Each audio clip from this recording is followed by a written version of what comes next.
what's fascinating to remember is that Selma, this movie, very recent, it came out in 2014, I believe. Yeah.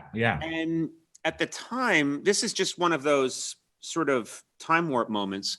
But when that movie came out, you and the rest of the cast, you were very vocal about, yes, how far we've come, but really how far we still need to go in terms of fighting for rights, fighting for the rights of people of color.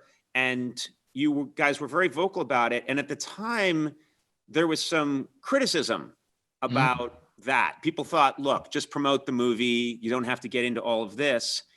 And it's incredible that in 2014, when you and the cast were saying that, jump ahead just a few years, and it feels like, tell me your impression, but it's shocking to me that we had to catch up to what you guys were saying in 2014. Is that how it feels to you? Absolutely. And playing catch up is what America seems to have been doing when it comes to race. The whole, not just, in the last 5-6 years, but, from the civil rights movement, right, from, the Civil War, from the times of slavery, where Black people have been going, this is not okay. We are human beings. Please see us for who we actually are, which is equal to you, the same as you, in terms of humanity, in terms of rights, in terms of just being treated fairly. And, that was end of 2014, beginning of 2015. And specifically, one of the things that we were protesting with the film was the murder of Eric Garner. That at that time, not unlike we just saw with George Floyd, we were confronted with this image of this man being killed live on camera for selling cigarettes on a corner, right, which of course couldn't be more wrong, couldn't be more shocking, shouldn't be happening anywhere in the world, let alone in a bastion of supposed democracy like America. And at the premiere of the film, we wore I Can't Breathe t-shirts. That murder was the first time we heard that phrase become popular, as it were. Right. I shouldn't say right. Popular or widely used, which is, I can't breathe, because those were Eric Garner's dying words. And so we wore these I Can't Breathe t-shirts at the premiere, and we met with all this backlash. How dare you do this? You should just be promoting a movie. We've seen this in sports as well. Shut up and dribble or whatever. Yes.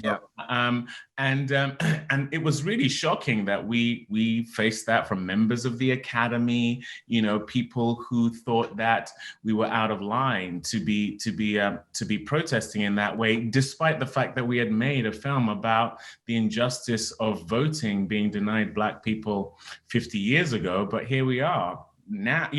Mike Brown happened in that same kind of time in Ferguson. So the struggle continues. But I will say, it was gratifying that we had that opposition back then.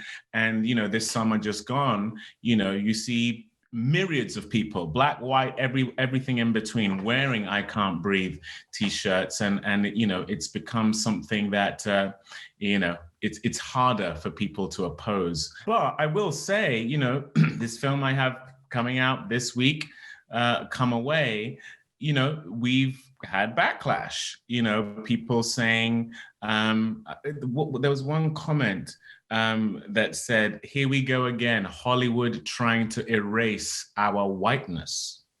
And that's because we have in Alice and Peter, our film Come Away showcases Alice from Alice in Wonderland and Peter from Peter Pan, and reimagines them as brother and sister. And because I'm their dad, they are kids of color. Yeah. And these are fictional characters from a beloved fairy tale, nothing tied to race, nothing tied to historical figures. And some people, I should say, have taken umbrage with the idea of Alice and Peter being kids of color, despite them being fictional fantasy characters. I know. So, we're still dealing with some of this stuff. Yeah, that is unfortunate. It may be the case that unfortunately, it might be a good sign that you're doing work that causes some people to be a little uncomfortable. That's probably the only way you're getting somewhere. I agree. And that's how I now take it. If I'm honest, earlier on in my career, I took it more personally. Mm-hmm. I was more hurt by it because, look, we're human beings. Any kind of rejection is something that's hard to take. But I absolutely agree with you. It's we've seen it in this election cycle. We're seeing it in culture. We saw it this summer with the Black Lives Matter movement. This stuff is with us, but the more it is showcased as being with us, the more we can actually deal with it, because there's nothing worse as a Black person in relation to this stuff than feeling like you're being gaslighted. You made to feel crazy. Really? We have Obama. Come on, Right. Didn't that 8 years of Obama solved all of the problems? We're done with racism now, which sadly is, I think, what some people truly believed or wanted to tell themselves to feel more comfortable about it.